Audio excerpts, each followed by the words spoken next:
If you actually think about it, Dracula is everything conservatives are really scared of. He's an immigrant, he's sex positive, he's against the church, and he's filthy rich and has enormous power. Maybe we should all strive to be more like Dracula.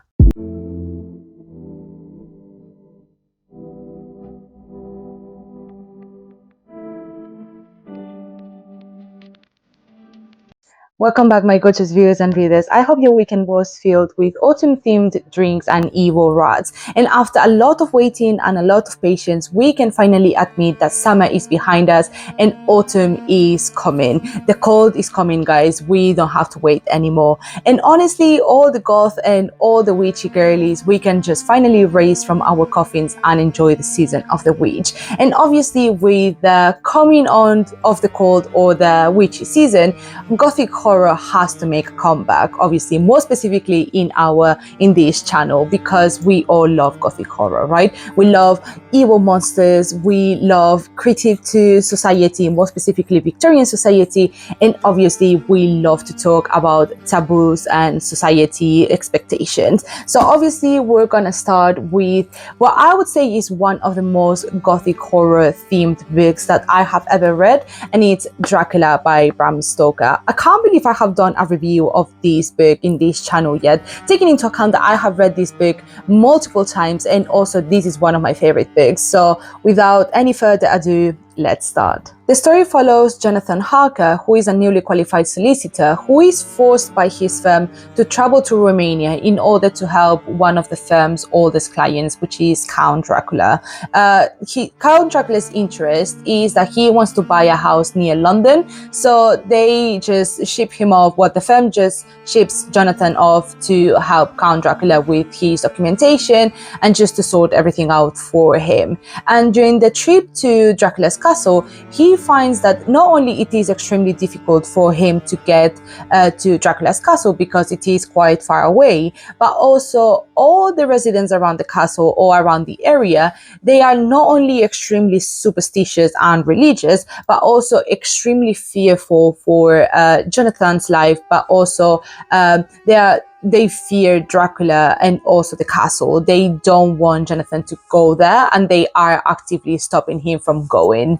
They try to bless him. They try to tell him these all tales and old legends about Dracula or Dracula's family, but he doesn't really, first of all, he doesn't really understand what is going on, but also he doesn't really believe on these stories. He thinks that they are all old wives' tales, so he just goes into the castle, manages to go into the castle and meet Count Dracula. The moment Jonathan meets Dracula, he immediately realizes that something is very strange and something weird is going on, not only with Dracula, but also with the castle itself. So first of all, Dracula doesn't appear during the mornings, he only appears during the evenings when the sun is down, but also there is no service whatsoever in the castle. There are no maids, there are no cooks, there are no chefs, no one is around, right? Also at the same time, I think like a day or two, he starts feeling very anxious, but also he starts feeling very feverish, quite ill, and also feels very weak. And obviously, he tries to just get the documentation signed or the document signed as fast as he can so he can leave. But he realizes that Dracula is stalling him, right? He is trying to give all the documents or trying to find all the documents. Also, he is trying or forcing him to stay, or forcing Jonathan to stay into the castle as much as he can, because obviously Dracula doesn't have company. But also he realizes that Jonathan realizes that the more he investigates around the castle, or the more he tries to find things and tries to see what is going on with Dracula, the more he realizes that Dracula is aware of it, and the more he realizes that Dracula just has set him a trap, right? And he realizes that he has no exit, he has no way to escape, and he is just there in that immense castle with Dracula and very strange creatures that he finds around the castle. At the same time, Mina Murray, who is Jonathan's fiance, she realizes that something strange is going on the moment Jonathan stops sending her letters. And she's just waiting for him to come back, and everyone is telling her that everything is okay, that maybe he just got stalled, or that because it is quite cold and because of the snow and the horrible weather in Eastern Europe, that he might be just stuck in a small town with no connection, and then he will eventually make his way to England. And during her just anxious waiting, she receives news from her best friend Lucy, who just got engaged, and obviously to celebrate her engagement, Mina is invited by Lucy to spend some time in Whitby, which is in the north of England. She gladly accepts because she wants to get her mind away from Jonathan and just her disappearing fiance. So she decides to go to Whitby, and they initially both are having a great time, right? They spend some time around the sea and just like looking at the beautiful scenery. Honestly, it looks amazing. Until suddenly Mina receives a letter from a hospital in Hungary saying that Jonathan is in the hospital and he is very ill. He seems to be hallucinating, he seems to be extremely feverish, and obviously Mina, the first thing that she does is just go and travel to Hungary to go meet Jonathan and try to save him. The moment Mina leaves for Hungary, Lucy, who has been acting quite strangely as well, like she has been sleepwalking and she has been having terrible nightmares, she suddenly falls incredibly ill. And no one really knows what is happening, right? Like they don't know what is causing this affliction. So her friend, Dr. John Seward, decides to call an expert who is his past mentor, which is Dr. Van Helsing. And Dr. Van Helsing is the kind of person, or I would say like this kind of crazy doctor that has a lot of experience in multiple illnesses, but also has experience in the occult, because he has the sensation, or Dr. Seward has the sensation, that something strange and something evil is happening to Lucy. So obviously they bring the expert, which is who is Van Helsing, to understand what is happening to Lucy specifically. I don't want to give any more details about the plot, just in case you want to read the book if you haven't yet. But I think it's important for us to mention that Dracula by Bram Stoker is genuinely one of the most important books of our generation, or I would say for the past 150 years. Like the importance of Dracula or Bram Stoker to our fiction and to our culture and art in general is incredible. Like I don't think we give Bram Stoker enough flowers for this book, not only because he has brought like folk culture into modern TV or modern society and art, but also more specifically because of what vampirism represents into society, right? And that is something that not many people understand, or not many people know what vampirism really is about. They think that they just see Edward Cullen and they just think that this is a kind of hot monster that you want to fuck. But in reality, vampirism is much more deep than we actually think. More specifically, vampirism is meant to represent all the negative effects that social pressure, gender norms, or very strict gender norms, and also social taboos in Victorian society had on the human psyche as an individual level. Because if you think about it, or if you actually look into Victorian societies, you will realize how extremely strict they were with people's behavior, right? That generation, or at least that period of time, it was very well known for being extremely tight and extremely self-policing, right? If you were born, like depending on how you were born, where you were born, and also into what society and family you were born, it was you had a really clear path of behavior that you cannot move away from, right? So for example, gender or race, but more specifically social status, were the things that marked your behavior and what was expected from you. So if you were a woman in the 1800s or late 1800s and you were of high status, you were meant to act a certain way. So you were meant to be pure, you were meant to be very correct, very agreeable, but also at the same time you were meant to be follow the man, right? Follow your husband, follow your father, follow your big brother, for example. You were meant to follow a man, and you were meant to have no desires whatsoever, no interest. You were just a follower. So that is why all these tight social expectations or tight gender norms actually had a negative effect and put a lot of pressure into individuals. And I would say this is especially exacerbated when we look into Victorian sexuality, right? Because I see a lot of people talking about how freaky Victorians were, right? But we are actually talking about a very small minority, right? Probably artists or probably people that were of extremely high status that could actually do these kind of things, right? Or they could actually experiment because nothing will happen to them. But when we're talking about the vast majority of society, of the Victorian society, we see that there is a lot of Puritanism, there is a lot of focus on people being pure or people following their paths. More specifically, if we divide it into genders, right, into men and women, the social pressure to behave in a certain way is completely different.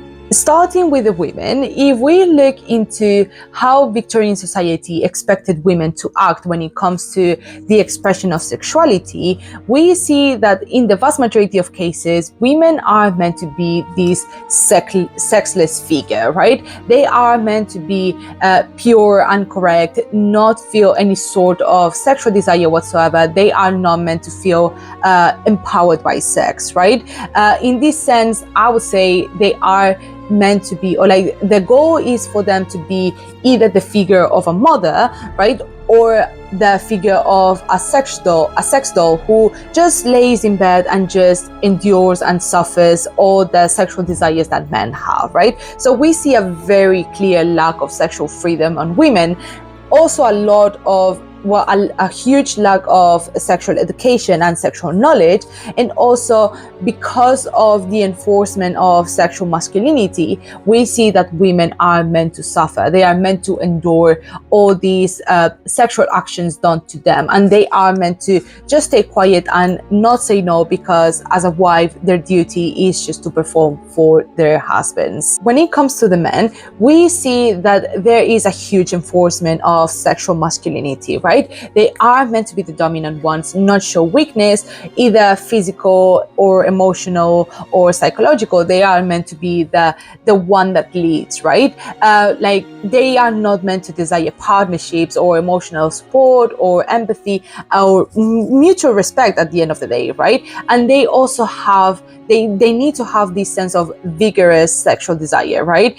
Because for the church or for Victorian society, the main point is that men need to have this desire in order to procreate, right? They need to be the ones that are like machines, right? Like they just want that, right? That's why they get a wife, or that's why they get married, because they want to perform these acts, right? Because obviously before marriage they are meant to be pure, but that's not something that is enforced on men. But yeah, they also are the ones that have to control said sexual desire, right? They are meant to be the ones that are they have to get loose with their wives, but only with their wives, right? They can't just go around and just have sex, even though again it's not something that is enforced, and adultery is something that is that was something very common. But yeah, for the Victorian man, basically what this means is that you could fuck as much as you want, as long as the only thing that you fucked was your wife. And I said thing very specifically because women are meant to be sexual objects, basically. And yeah, and also there was a very clear way of doing it, right? In the sense of, with Christianity, for example, or with Catholicism as well, any sort of practices, even though they don't really tell you how you're meant to perform it, it is very clear that there are certain ways of doing it, or more specifically, there are certain ways of how not to do it, right? So for example, you can't perform any sort of sodomy, for example, anal or sex with another person of your same gender, no kinky practices or anything. You were meant to just procreate. That was the point. Now getting back into Dracula and into vampirism, the first thing that I think when we discuss Victorian society is that I see how openly sexual vampirism is, but more specifically, I also see how strangely intimate vampirism is as well, right? Because if you think about it, right, and follow me, I hope you follow my track here. First of all, we very clearly see how the vampire and the human take different roles into this relationship, right? Obviously, the vampire has this dominant personality or this hunter type personality, whereas the human is just the submissive and the prey, right? So when we have a vampire or Dracula taking blood from the victim, from Jonathan or from Mina or from anyone, from all the victims, we see how Dracula takes this dominant position, right? And the humans take the role of prey. And obviously, we also see how Dracula is taking bodily fluids or vital fluids, even though the prey is unwilling or unconscious. So it seems to me that there is this sort of very sexual type of role going on around here, right? But also it is very strangely intimate, because obviously the prey or the human is very vulnerable whilst the Dracula or whilst the hunter is feeding, but also the hunter as well is in a vulnerable position because he is taking pleasure from drinking this blood, right? So he is not thinking about anything else. He's just enjoying and he's just taking pleasure, or he's just feeling pleasure out of feeding. I also think that when Lucy turned into a vampire, that was Bram Stoker's way of critiquing the lack of sexual freedom for women, right? Because when she turns into a vampire, she becomes this very confident and very dominant type of person, right? In the sense of how I view it, if we take into account that vampirism is very sexual or inherently sexual, I see how Lucy becomes a woman that knows her desires, right? A woman that is in control of herself.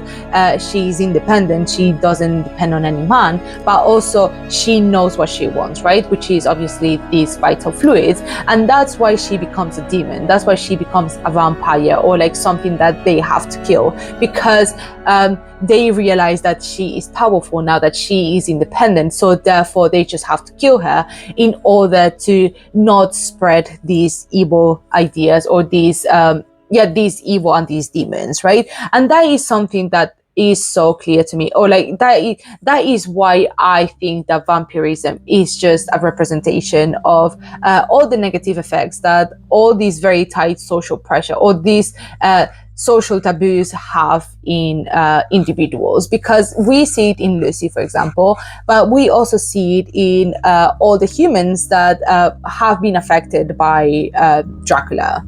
We see it, for example, with Jonathan, right? We see how he, even though he is a man and he's meant to be in a dominant position, once he meets Dracula, or once he is with Dracula, we see that he turns into a submissive person, right? He turns into a prey. So what I would say here, or what many critics have been saying, is that this could be a way for Bram Stoker to talk about homosexuality, right? Because at the end of the day, Count Dracula and Jonathan have a very homoerotic relationship. And more specifically as well, I would say that Jonathan, even though he is a man, he has this sense of excitement when it comes to being a prey or being submissive, right? He has this sort of inherent desire of being hunted by Dracula. Even though obviously Dracula is a monster and he wants to stop him, he still has this sort of he's shaken and he's shook about the fact that he finds this fascinating and exciting. And this is something that we see in very tight and strict cultures, right? More specifically, if religion is involved, right? We see how when someone is living in that culture that is very strict, very much focused on purity, into controlling yourself, into making sure that you live the path of God, right? Or you live under these expectations, we see how all these behaviors or all these taboos that appear into this culture are something that people are not really rejecting, but people are rejecting, but also secretly they want to enjoy it, they want to understand, and they want to find out why these things are prohibited, right? So this is something that happens in Muslim cultures. For example, we see how they are very strict when it comes to anything regarding sexual desires or anything regarding relationships between men and women. We see that in most Muslim countries, most Muslim countries are the ones that actually consume the most porn, because they have this sense or this desire of finding out, and also they have this desire of just to release themselves sexually. So I completely understand why Victorian, or why Dracula worked so well in Victorian society, because it was just a way to get away from the social pressure. As a quick conclusion, Dracula represents how the very tight social expectations, the sexual taboos, but also the internal behavioral policing that happens within individuals actually weakens their spirit, and therefore creates a door for evil creatures to come in and to create chaos, right? Or if we actually look into literal behavior, right, not a literary fantasy, we see how these very tight social expectations actually create an internal sense of policing, where you are forced to act a certain way but actually don't have the time or nor have the freedom to express yourself, not only to develop your sexual desires or your sexual freedom, but also more specifically to socialize in a way that is comfortable and that is exciting for you. Actually creates unhappiness, depression, guilt and shame, and actually have severe effects into your social life, into your emotional